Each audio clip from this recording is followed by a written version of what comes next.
This interview with Paul Walker was recorded in December 2024 for my recent documentary The Making of Syndicate. Paul created the animated intro for Syndicate while at Arc Developments, which he co-founded. The full documentary is linked below if you haven't seen it. In this interview we discuss not just the Syndicate intro but his time at Arc Developments and career in general. I've removed some pleasantries at the start, so we'll dive right into the interview. Enjoy! I guess, primarily, as I'm sure I said on the thing, it's like a Making of Syndicate uh,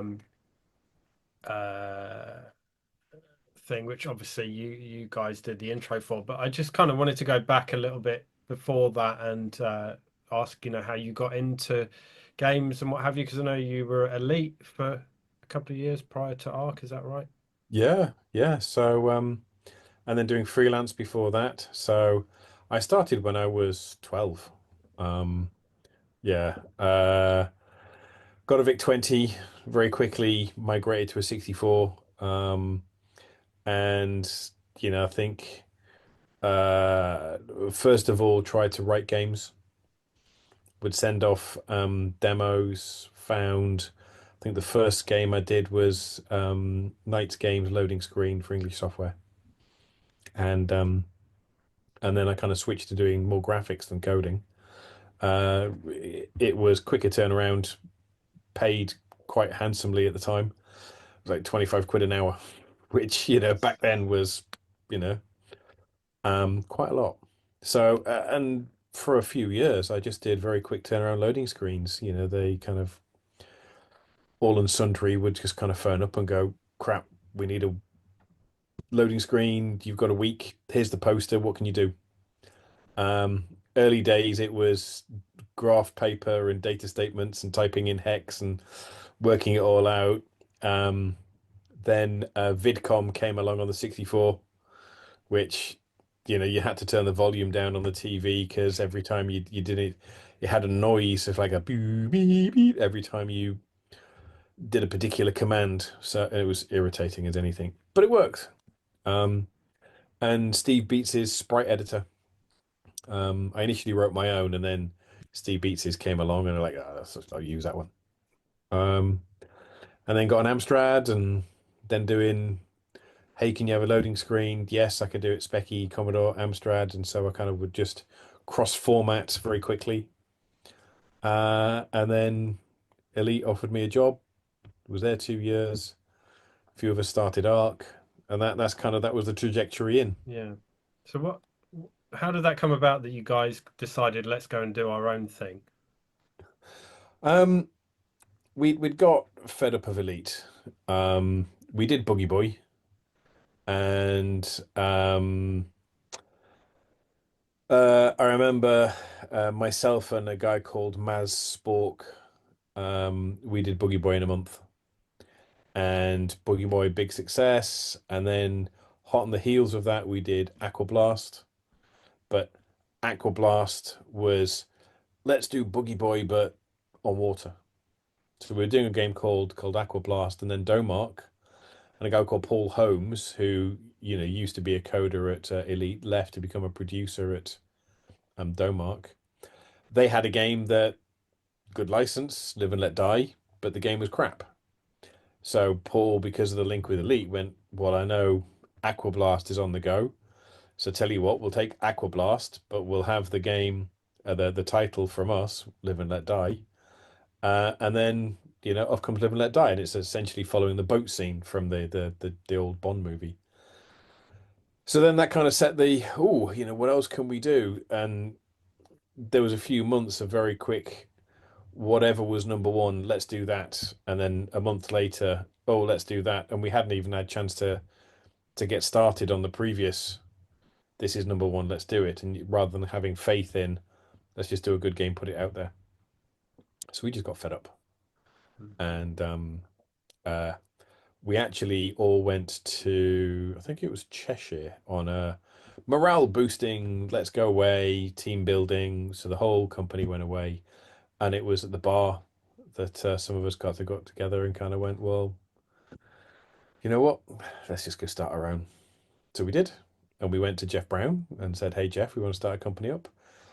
Richard Underhill had done, was it Great Gurianos for kind of, I think it was for Jeff. I can't remember now. I might be getting it wrong, but he kind of known Jeff and kind of through that, hey Jeff, we want to do a game. Cool. I've got this coin up, Forgotten Worlds. Sounds right. How about this price? That sounds good. Started. Wow. And as an office, we started in my bedroom. So the guys would turn up in the morning, would turn my bedroom into an office. And while we were looking for a place, we just kind of worked there for a few weeks. And then we kind of finally found an office in Walsall and started that journey. Hmm. Wow. Yeah, I got a copy of Forgotten Worlds here actually, and Crackdown. I think you did Crackdown as well because I love both of those in Yep. the Amiga. Two of your early ones, I think. Yes. Yeah. Um, Forgotten Worlds, Crackdown, absolutely superb games. Love them. mm, And I think I have here, so I'll take you one and here we go.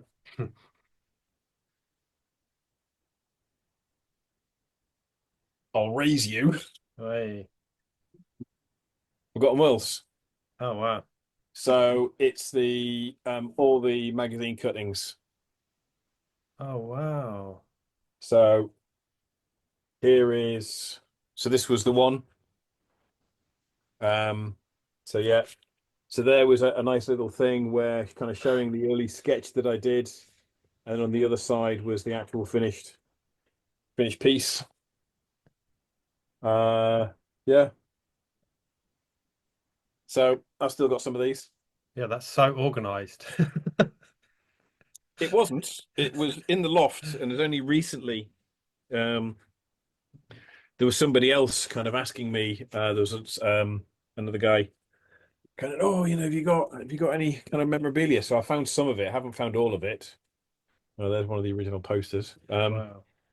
So yeah, so I've been trying to, and there's still some at the back of the loft I haven't properly found yet. But I'll get to it. Hmm. I'll get to it.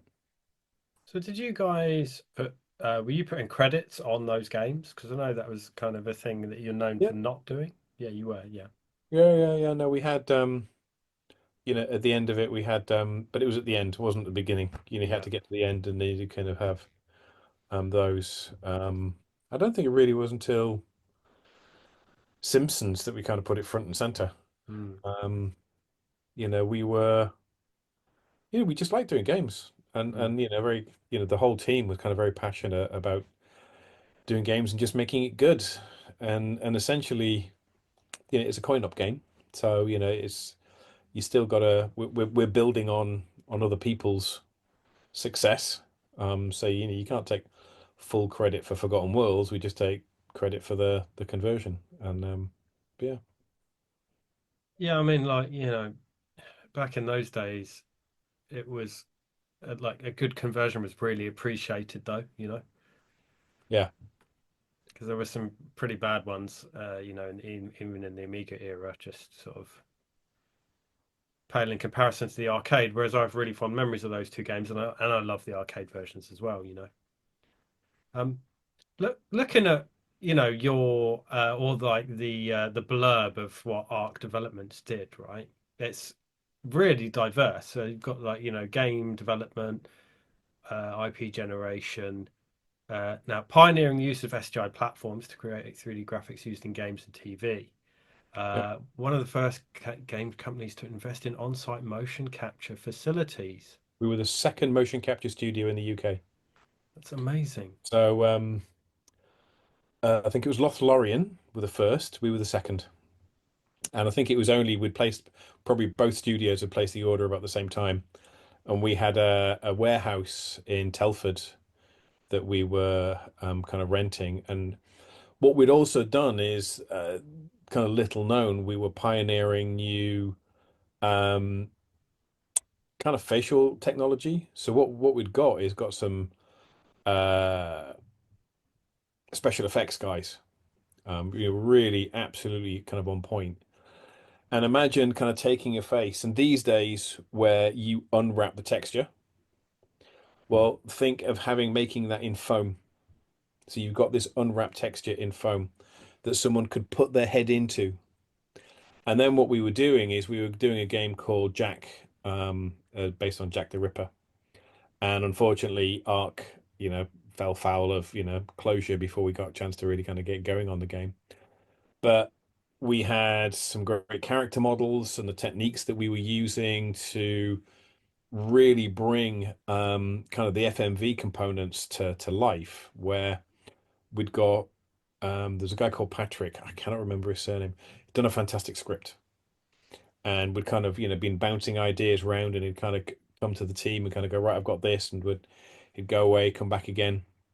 And the kind of the evolution of the main character of the game, who wasn't Jack the Ripper, um, but that kind of evolution of the character, we were trying to get a lot of emotion in there because it was scent was a big thing in the game as well. So being able to sense fear, sense anger, and to do that, traditional games at that time just couldn't do it.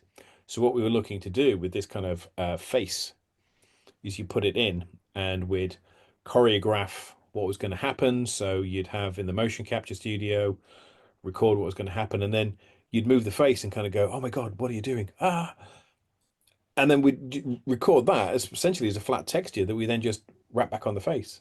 So we were using, really cutting edge techniques. Um, we just couldn't bring it to market, but we would have been the first on a lot of, had we brought Jack to market, we'd have been the first on a lot of calls, which Mm. would have been good, but it was not to be. Yeah, because that's not, it sounds like sort of the level of the late 2000s, really, doesn't it? Oh, we were definitely, I'd say, a decade ahead of where we were. The team, I mean, we had a guy called Charlie who he then just went on a world walkabout. He's just like, art clothes. And he's like, "Yep, I'm just going to go walkabout," and off he went.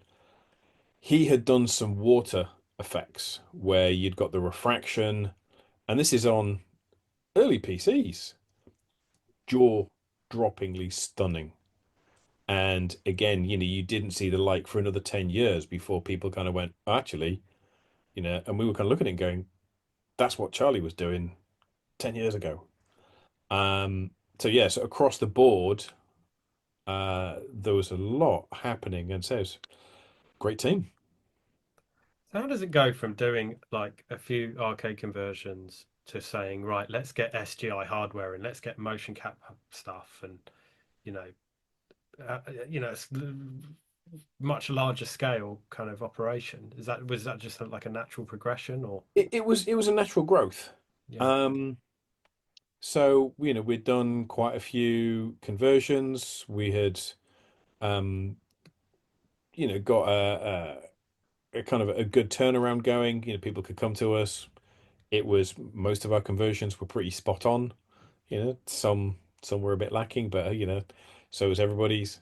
Um, and we then things started to go, well, what's next? And so we started pitching some bigger ideas.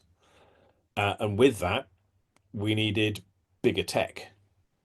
We were using was it Sculpt 4D on the Amiga, Right. beforehand, which, it's all right, does its thing. Um, and 3DS hadn't come along just yet. So, the only place to really move to do 3D was go SGI, and it was expensive. Hmm. So, we worked with a couple of publishers who were willing to kind of do the punt. Um, we did a golf game for US Gold using the Silicon graphics that apparently went massive in Japan. Um, and we did Johnny Bazooka Tone, which Mm. again using the kind of the SGIs. So that kind of growth, and at the time, say very, very expensive, uh, but it was worth it, and it kind of for us pushed the notch up. And then all of a sudden, 3D Studio came along, and you could Mm. start doing things with a lot cheaper, and that then really started to kind of question the kind of the input into Silicon Graphics and Wavefront, which is what we used at the time. Yeah. You'd be paying someone. £7,000, 8,000, but have £50,000 worth of hardware and software sitting on their desk. Mm. And that kind of imbalance. And now, we paid well, rather a lot of money for half a gig of RAM, and you look at half a gig of RAM now, but we paid a stupid amount, tens of thousands of Wow, pounds for half a gig. amazing. So what were you doing outside of games with, were you using SGI systems for other stuff as well? No, no, No. it's just all focused on games. Yeah. It was all about making good games and trying to tell stories. So, the Jack the Ripper was all about telling a good story. And then again, this was the kind of the passion from the whole team of, yes, you do a conversion, but we wanted to tell a story. Mm. And many years later, I'm not going to name names, but someone who's was quite a high standing at the in the industry at the time. He wanted to make games that were people are just after big bangs, big flash. And I'm like, I want to tell a story. He said, no, people don't want stories; they just want. And now it's a very different. Hmm. But again, we wanted to tell a story back in the 90s, and really I'd say it's kind of 2010 that when those sorts of the kind of next generation games came out, and story was the key. And I remember watching a TV program, I think in the mid 2000s, where though I didn't know it at the time, the Japanese were leading the way in trying to tell a story. And I remember one games designer was, I want someone to be on this corner and I want them to be feeling this. And then I want to turn the corner and I want them to see that. And then remember something from a previous bit of the game and suddenly go, so it was really emotionally led. And that's what I kind of liked. And I kind of felt parity with that. So, and I think, these days it's really good to see games is it's about telling that story, and it's all about the narrative. Mm. So would people come to you like with presumably Peter came to you guys, did he for for the intro for Syndicate or I honestly cannot remember how that came about. um I do remember Les Edgar yeah. and Peter. I kind of went down there and kind of had the initial talk, and they wanted me to sign an NDA where I couldn't even tell my partners. And they're like, that's not going to work. You can't. We need to talk to each other. So they kind of caved on that, but they were very, you know, we want this intro doing. Um, there's and then we kind of sat down with, I think his name was Christopher, there was lead artist there, and kind Oh of sat. yeah, there was Chris Hill, yeah. That's him, yeah. Wow, the memory does go back that far. Um, and we kind of went through some of his art designs and some of his thoughts on what he could do. The inspiration, which was Blade Runner, and yeah, kind of took that away. And I'd recently transferred to 3D Studio, so I was using that. And yeah, I think 2 weeks. I then kind of did the intro, brought it back, and went, there's the intro. And again, it was all about kind of that narrative of telling the story and the journey of the kind of the character. Um, so yeah, but I really enjoyed doing that. It was good fun. Was that a common thing that people would come to you for intros because you had this the ability and the tech to do it, or is that an unusual thing? It was mainly games. Yeah. It kind of harks back to when I used to do loading screens for people. Hmm. We did the intro for Cannon Fodder 2. Oh wow. Um, but I don't there wasn't many intro sequence only. Hmm. I think Syndicate and Cannon Fodder 2 were probably the only two that I can recall anyway. Hmm. Intro sequence only requests. So, do you remember? Do they give you some assets from the game because the intro is exceptionally like the game, Yeah. like the cars and everything. Like it's exactly the same. I didn't get any assets at all. I got to see things. And Right. I remember being told, whether it's true, I can't corroborate this, that once I'd done the intro sequence, that there was a few things they modified inside the game just to kind of give that parity. But it really was there was a kind of a separation in that. I remember being a little bit uh let's say pissed off. At the very, very last sequence where the guy turns to the camera and that wasn't me. Ah, yeah. And the lead artist, all the work that I'd kind of put into that. And then all of a sudden, for like the lead artist, and wasn't Chris, I think it was somebody else, to kind of add that and kind of go, yes, I did the intro sequence. It's like you did 3 seconds, mate, at the end. It's kind of tagged on. So no, that's not the intro sequence. Um, Yeah. Well, I think when I were talking about Paul McLaughlin or something. I think yes. unfortunately Chris and Paul have since passed away. Mm. Um, but Paul, I heard as well that he may have drawn over some of it or something. Or I don't know if there's any truth. Is there truth in that? I don't know. I mean, from the intro sequence that I've seen, I don't think so. Yeah. Not that I've noticed. It was just that last little tiny piece at the very, very end where, I remember at the time, kind of I was hearing that, either one of them was kind of claiming to have done the intro sequence when it was just that slimline piece at the end. So like, 3 Yeah, seconds. when the laser sort of comes around or whatever That's it right. is. Yeah. Yeah. Yeah. So it's interesting, but I've got a note thing here. Intro sequence. This is the credits for the intro sequence, right?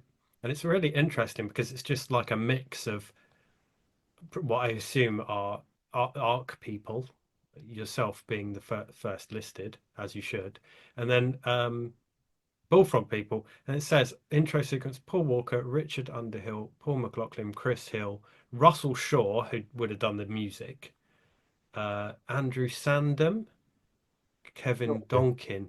I mean, No idea. yeah, But so, 99.9% of that intro sequence was all me. yeah, Um, and but there was a few, the few other things I'm not going to kind of go into with the way the contract was handled. Um, mhm, I just felt Bullfrog at that time revealed their hand into kind of how they operated, which I wasn't a fan of. But I okay, enjoyed doing the intro sequence, and I've had many a year where people have said, "Oh, Syndicate, great intro, loved it," and the pleasure that it's brought people. yeah. That's that for me. That's the credit. I was saying because I interviewed the two main guys who made the game, and just saying how I don't think any intro, certainly not of that era, drops you into the game so perfectly because there's no words. Um, there's words on screen, but there's you know what I mean. Yeah. It just sets the scene so well, and you understand exactly what the scenario is. Dystopian future. It's all corporations and it is such a fantastic intro. Um, and I fully believe that they would have tweaked a few things after seeing the intro to kind of put it in line. Mm. Does make sense. Um, I think yeah. one of the TV screens on there, no one's ever commented, but is a throwaway. One of the TV screens is the Armalite 2 intro. Oh, So if you rewatch it, you might see it. It's got a lot of kind of blue and a spaceship flying around towards the camera, and that was the intro I did for Armalite 2. I was just kind of grabbing bits for the various TV screens in the background and like, yep, I'll use that. I'll watch that in a minute because I got a recording of it ready to go here. Yeah. But yeah, it's got like I said earlier, it's got the cars, like the bubble cars. It's got I think it's got the monorail in there, and like the gates, even the gates. There's like the how the Hmm. gates look. They just are identical. I made the gates up. Yeah, Um, the bubble car, I was like, oh, I need a quick car, and it's it's a hemisphere stretched and just pulled and it's like done. There you go, that'll do. After a futuristic car and then just kind of painted it up. So Yeah. a few shortcuts kind of took because only had 2 weeks. You say that though, but it looks awesome, and then that's the cars in the game. They Yeah. look just like that. I think they look cool. So I mean, I think someone insinuated that it would have been very expensive, the intro, and obviously I don't expect you to tell me the ins and outs, but obviously that's because you're justifying the use of all this expensive hardware and everything. And I mean, But it would that? wasn't on SGs, it was just on a Oh, PC. really? It was just on a PC with 3D Studio. Okay. And what's more, um, Bullfrog, negotiated the price down tiny because they said, well, we'll pay you for the Saturn version and the all the other versions, and then didn't. Oh, So they actually got it for a lot less than they should have done because they promised and then reneged on paying me for the other formats. oh dear. But hey, Hmm. such is the cut and throat of business back then. It still is, but Yeah, well, I've heard things, along similar lines, and I think they were, the people I speak to, who are the people who make the games, are very different from the people who are making these decisions, aren't they? So, oh, um, absolutely, yeah, absolutely, yeah, and it was nothing to do with the shop floor. no, You know, exactly, yeah, yeah. So you were using PCs, and what was the software you said you were using for that? 3D Studio. 3D Studio, yeah. Wow. Yeah, it was just plain old 3D Studio. Um, you know, great piece of software. I'd only literally, just learnt it, and so this was pretty much the first thing I did with 3D Studio. And it was kind of great to push the limits with what could be done, and it was kind of balancing things with rendering time. What could I conceivably render? Um, what lights might I do? What light, because with all the shadows, or what could I bake in?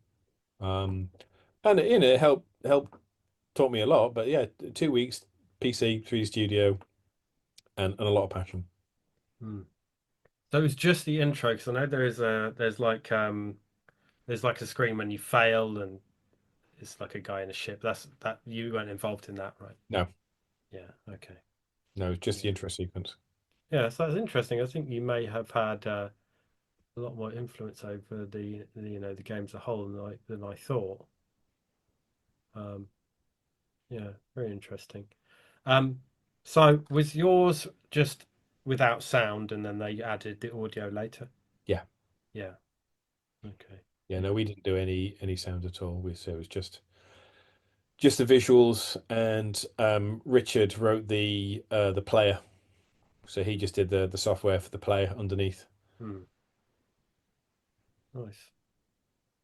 Um. So so after Arc, you worked at Sony, and I can see behind you you got some Wipeout Oh yeah, on the wall. Yeah. yeah. Two wipeouts. Yeah. Yeah, that's cool.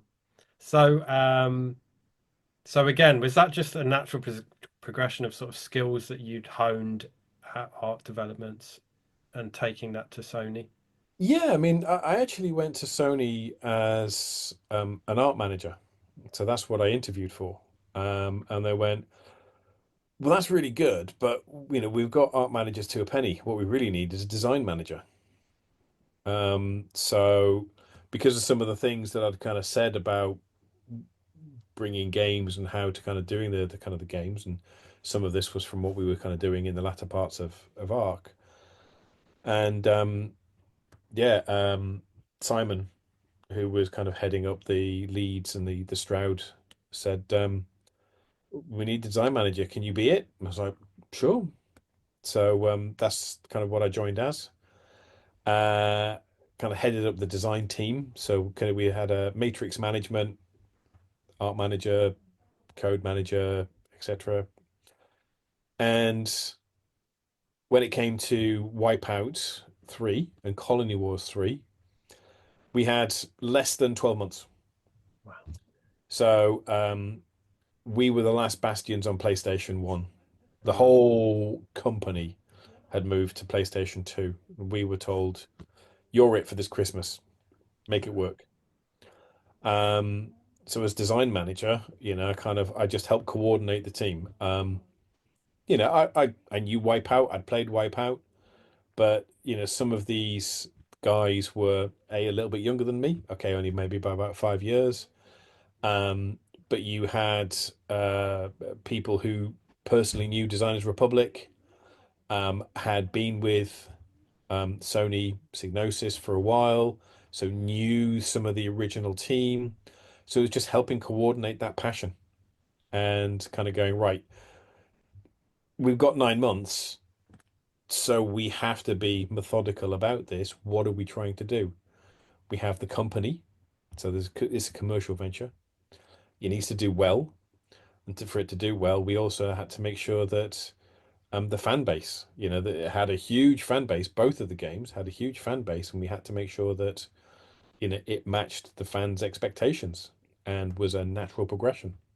So all I did was I just kind of helped coordinate, um, picking through what was good about the first two, what could we do in the second, and into the third part, again for kind of both games, and just kind of help encourage the team to kind of make those decisions. And then really, actual hands-on, all the camera work for the replay camera work, I did those, so I was quite pleased with that. So really, kind of doing the job, I think, as a kind of head designer is just say directing the team's passions. Mm. And then also just with an eye on, we still have to hit 9 months. So what can we do to kind of trim it to the right shape? And the team did a cracking job. Really, really one of the most passionate team I've ever worked with on the Wipeout team. They knew what they want. We had two guys there who they challenge each other, and in ghost mode, you'd think, are you in ghost mode? And then all of a sudden you might see a very slight shimmer. Their passage around the tracks was just so identical, air braking in just the same spots that, unbelievable, in a hundredth of a second different between each other. Um, but they knew it just inside out. And I think personally, out of all the wipeouts that I've ever played, I think Wipeout 3 we just nailed it. Mm. Agreed. Mm. So, what are you up to now? Do you want to plug anything? Have you got any socials you want to plug when I eventually put this out? No, no, I design large scale workflows for corporates these days. So Hmm. I don't do games anymore. Young man's game. Yeah. And you know, I would love to, but it takes too much time. Yeah. So these days, what I do is I kind of use the kind of the broad spectrum of skills from coding to design to art to build better tools for corporates. I like to make sure that when people go home every night, they're not going "Brr," against the tool that they've been using all day, knowing that they've got another however long they're going to be in that job for. If they go home and go, I did my job because the tool worked well, and it's still about images to a lot of extent. So it's the bringing in images, prepping them, sorting through millions and millions of images in an automated way. Um, and I still get to design some great tools. Still got to work with a great new team. And yeah, we just put together some kind of say fantastic tooling for big corporates. Nice. Well, it sounds like you're enjoying yourself and still. Yeah, it's good. It's still creating, Mm. whatever it is. And I have, you probably can't see, there's a 3D printer. So 3D is never far away. I still play with various 3D software and make all sorts of different 3D objects. And at the moment, I'm making the local church to me is the first Church of England church in the UK. So it's over 475 years old. Wow. And it's a beautiful church. And I couldn't resist. I'm making it in models, printing it out, and just going to make it in 3D and then donate it to the church when I'm done. And it's just Awesome. a hobby. So, you know, as I say, it's you can't take the artist. You can't take the artist away. Absolutely. Thank you so much for your time. I really appreciate it, especially as I know you're probably shattered. And yeah, thanks for all the great Amiga conversions and an awesome Syndicate intro. No worries, no worries. Well, thank you very much. And I'm glad it's still being enjoyed. I still get people. One of the guys that I work with, he didn't realize I did games. And then about a year in, he said, "Oh, I'm going to this do. It's got a whole load of specky people," and he listed off and I know them. Yeah, I worked with them, and he's suddenly clocked. I'm like, "Oh, what have I done?" So now he's my kind of personal little fan, and he's on various retro gamer sites. He's like, someone's talking about Boogie Boy, someone's talking about this game, someone's talking about this game. So and it's it's just great. I mean, how many decades on, and still people are still having fun, Mm. and it's just fab to be part of it. Well, yeah, you might get a few more talking about you when this goes up, and I'll send you a link when when it's eventually done. But yeah, Brilliant. Oh, thank you very much. thank you.